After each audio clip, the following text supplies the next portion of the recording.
Hi students, today we'll be doing History Chapter 1 Part 2. Now, if we talk about the mid 18th century, there were no nation states. Okay, the country was not free during that time, it was under the rule of monarchy system.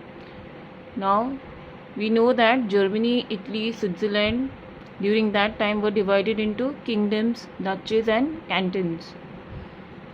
Now, what are duchies? Duchies are territories which are ruled by a duke or a duchess. What is canton? Canton is subdivision of territory for administrative purpose. अभी duchess जो है वो kingdom से छोटा है, वो एक territory हो गया, और कैंटन जो है वो और एक सब डिवीजन है, एक टेरिटरी से भी छोटा. और डचेस हमेशा रूल की जाती थी बाय अ ड्यूक और अ डचेस. जो ड्यूक जो होता था वो एक मेल पर्सन और डचेस एक फीमेल. और कैंटन उससे भी छोटे छोटे डिवीजन, छोटे छोटे एरियाज. अभी ये सारे एरियाज डिवाइडेड क्यों किए जाते थे? फॉर एडमिनिस्ट्रेटिव पर्पस, ताकि अच्छे से देख रेख हो सके. नाउ ये जो सारी प्लेसेस थे उस वक्त, जो एक किंगडम, डचेस और कैंटन्स में डिवाइडेड थे, वहाँ पे जो लोग थे उनके पास कोई भी एक कॉमन कल्चर नहीं था. मतलब हर इंसान एक अलग लैंग्वेज बोलता था, उनका कल्चर बहुत ही अलग था. किसी के पास एकजुट होने की कोई वजह नहीं थी. See they did not have a common culture. They spoke different languages. Their ethnicity was also different. ना एथनिसिटी यानी they came from different cultural backgrounds. मतलब उनकी मान्यताएं भी अलग अलग थी. इसका सबसे अच्छा एग्जाम्पल अगर हम देना चाहें तो we can take Habsburg empire. अगर इस एम्पायर में हम देखेंगे तो Austria, Tyrol, Hungary, Bohemia, Lombardy और वेनेशिया, ये सारे प्लेसेस कवर होते हैं इस एम्पायर में. इस एम्पायर में अगर हम ऑस्ट्रिया, टायरोल और हंगरी और बोहेमिया के बारे में बात करें तो सिर्फ हंगरी को छोड़ के यहाँ पे जो सारे ये प्लेसेस हैं, यहाँ पे जर्मन स्पीकिंग होती है. जर्मन स्पीकिंग और लैंग्वेज वो जो यूज़ करते हैं वो है मागियर. और ये सब एरिस्टोक्रेट्स थे, तो ये एरिस्टोक्रेटिक लैंग्वेजेस जो थे वहाँ पे वो थे German speaking.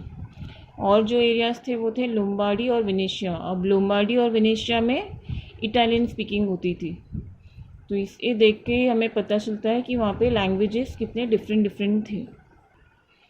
If we go further, we have the place Galicia, जहाँ पे पॉलिश लैंग्वेज है वो यूज़ की जाती है. देन नॉर्दर्न बोहेमिया, जहाँ पे स्लोवैक्स हैं, स्लोवेन्स हैं जो कैनिलियो में है. देन क्रोट्स है जो साउथ में है. Then Romans in the east Transylvania. So here ये सिर्फ हम हैब्सबर्ग की बात कर रहे हैं जहाँ पे इतने वेरिएशंस देखने मिल रहे हैं हमें एथनिसिटी में.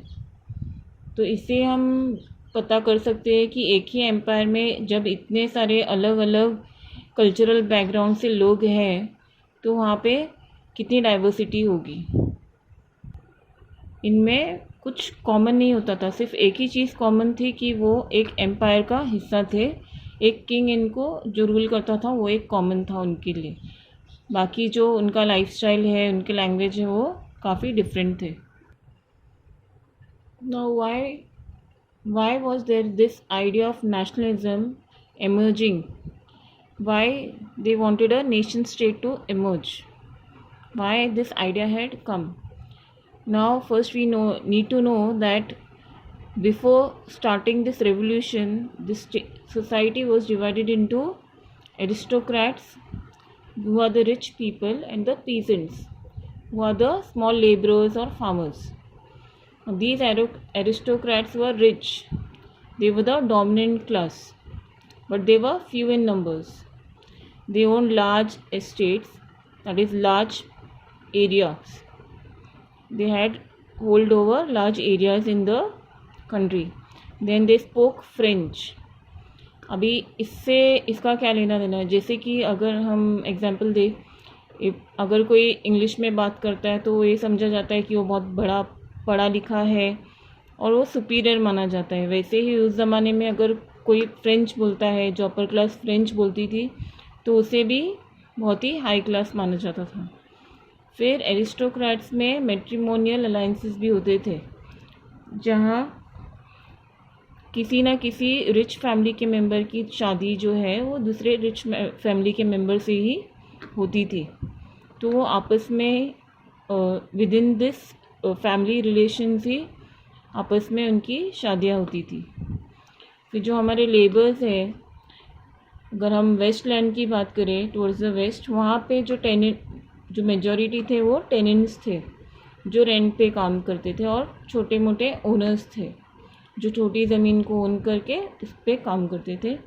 फिर ईस्ट में अगर हम जाते, सेंट्रल यूरोप, वहाँ पे सर्व्स थे।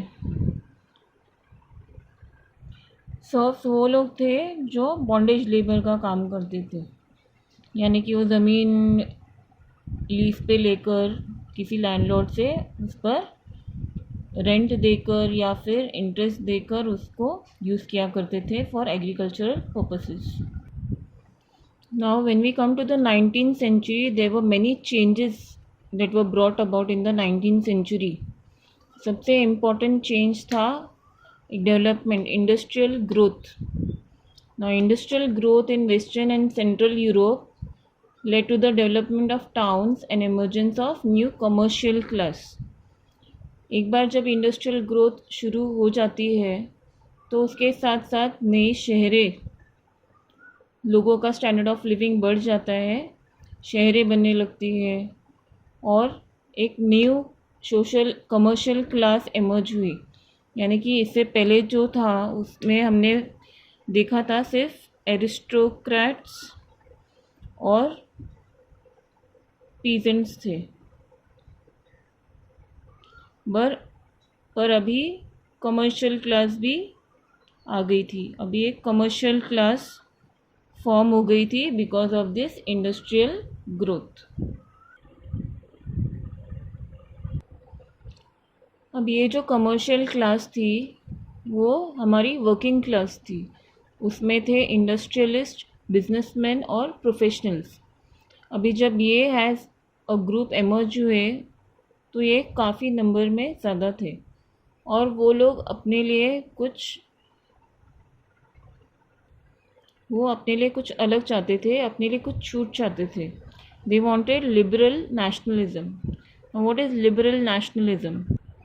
अब ये जो क्लास इमर्ज हुई थी वो लिबरल नेशनलिज्म चाहते थे। अभी इस क्लास के लिए लिबरल नेशनलिज्म का मतलब था freedom for the individual and equality of all before the law.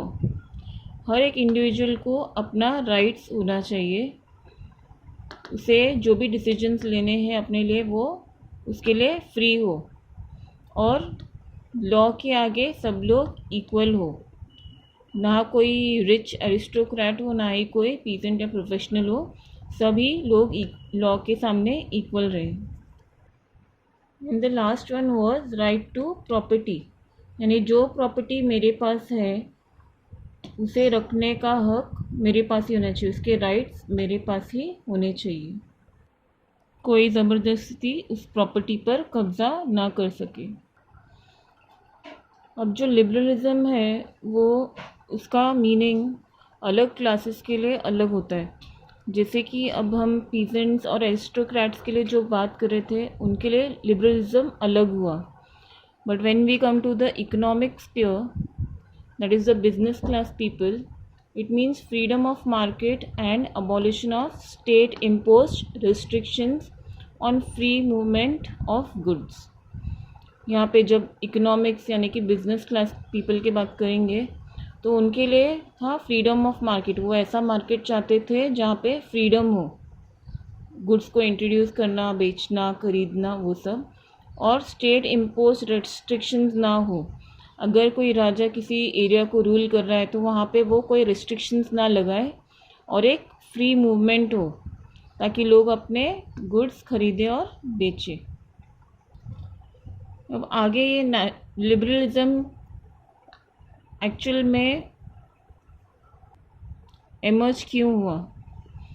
एक example is given in the textbook that in the 19th century when German was under Napoleon control, ये चीज़ हुआ था कि वहाँ पे 39 प्रिंसली स्टेट्स थे और उन 39 प्रिंसली स्टेट्स में हर एक स्टेट में डिफरेंट करेंसी थी और मेजरमेंट्स भी अलग अलग थे.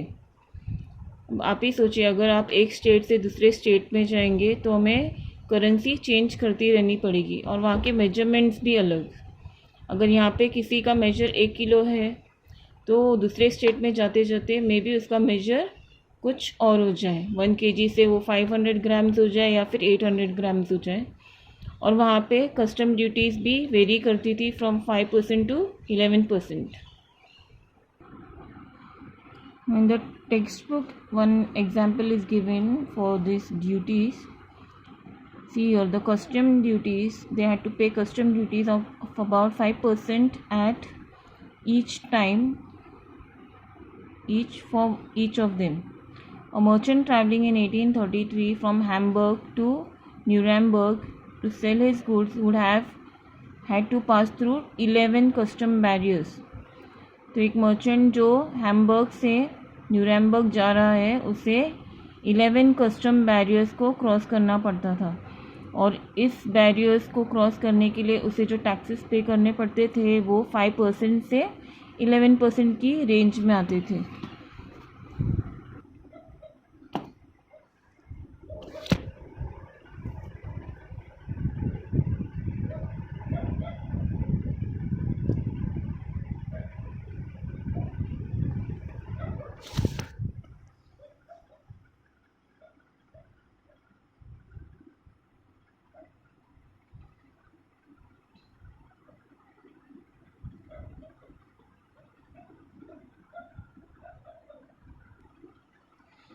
तो अभी ऐसे जब कंडीशंस होते थे तो इनको एज ऑब्स्टेकल्स देखा जाता था for economic growth and these created obstacles for this commercial class.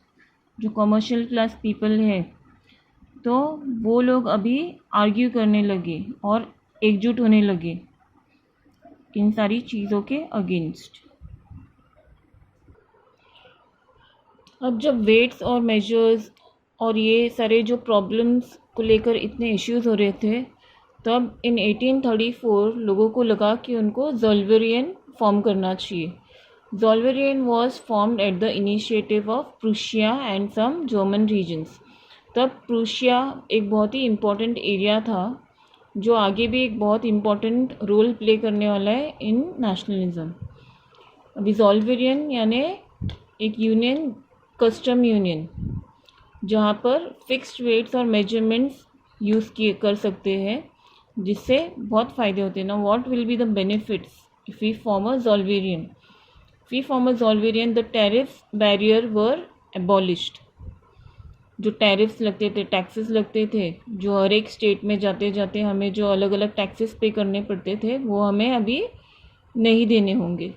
Then the reduced currencies from 30 to 2. जो इतने अलग अलग स्टेट्स के जो अलग अलग करेंसीज थे वो 30 से 2 हो गए थे. तो इससे क्या होगा कि बहुत ही कॉमन करेंसीज जो है ओवरऑल यूज़ होंगी और कन्फ्यूजन बहुत ही कम होगा. Then the next benefit was creation of a railway network. अभी रेलवे नेटवर्क क्रिएट होने से क्या होगा, जितना अच्छा रेलवे नेटवर्क होगा उतना ही बेटर मूवमेंट होगा. अभी मूवमेंट किसका होगा? गुड्स का. गुड्स जो है जो लोग प्रोड्यूस करेंगे वो एक सिटी से, एक शहर से या फिर एक स्टेट से दूसरे स्टेट में बहुत ही आसानी से ले जा सकते थे. बट एक गुड्स के साथ साथ पीपल का भी मूवमेंट बहुत ही अच्छा हो रहा था इसकी वजह से, रेलवे नेटवर्क्स की वजह से, जिसकी वजह से नेशनलिज्म, नेशनल यूनिटी बढ़ रही थी. Till now we were seeing that the people were going towards liberalism. Now suddenly there was a turnout. Liberalism के टूवर्ड्स जाते जाते जो लोग थे वो अभी कंजर्वेटिज्म के तरफ मुड़ चुके थे। कंजर्वेटिज्म यानी कि अपने आप को चेंज नहीं करना, कुछ चेंजेस नहीं लाना। तो ऐसा क्यों हुआ, वो इस कंजर्वेटिज्म के तरफ क्यों मुड़ गए? क्योंकि तब एक बहुत बड़ी चीज़ हुई थी। तब नेपोलियन बोनापार्ट जिसके बारे में हमने बात की थी वो तब डिफीट हो चुके थे इन 1815। Now by the defeat of Napoleon in 1815, European governments were driven towards conservatism। क्योंकि जो नेपोलियन बोनापार्ट थे बहुत ही स्ट्रॉन्ग थे। जब वो हार गए तो वहाँ के जो गवर्नमेंट्स थे, जो किंग्स थे, वो चाहते थे कि कुछ चेंजेस ना हो और वैसे ही रहे जैसा सब कुछ चल रहा था। अभी नेपोलियन किससे हारे थे? He lost in the battle of Waterloo from combined forces of Britain and Prussia. तो ब्रिटेन और प्रूशिया अगर मिले तो एक बहुत ही पावरफुल फोर्स थी, पावरफुल आर्मी थी, जिससे नेपोलियन बोनापार्ट हार गए थे। Now what did conservatives want? अभी जो कंजर्वेटिव्स थे उन्हें क्या चाहिए था? तो conservatives wanted to strengthen the traditional institution with some modernisation, यानी कि कुछ रिफॉर्म्स लाके वो पहले के ट्रेडिशनल इंस्टीट्यूशंस को होल्ड करना चाहते थे और स्ट्रॉन्ग बनाना चाहते थे। वे नेशनलिज्म की तरफ नहीं जाना चाहते थे। अभी ये जो रिफॉर्म्स थे वो क्या रिफॉर्म्स थे जो ट्रेडिशनल इंस्टीट्यूशंस को होल्ड करने के लिए थे? First thing was modernise the army. Conservatives जो थे वो चाहते थे कि वो आर्मी को मॉडर्नाइज करे, यानी कि वेल इक्विप्ड करे, अच्छा बना ले, ताकि जब भी कोई प्रॉब्लम फेस हो तो ये आर्मी उनकी हेल्प ही करेगी। इसलिए वे इनको मॉडर्नाइज करना चाहते थे। फिर एफिशिएंट ब्यूरोक्रेसी। एफिशिएंट ब्यूरोक्रेसी यानी एफिशिएंट एडमिनिस्ट्रेशन।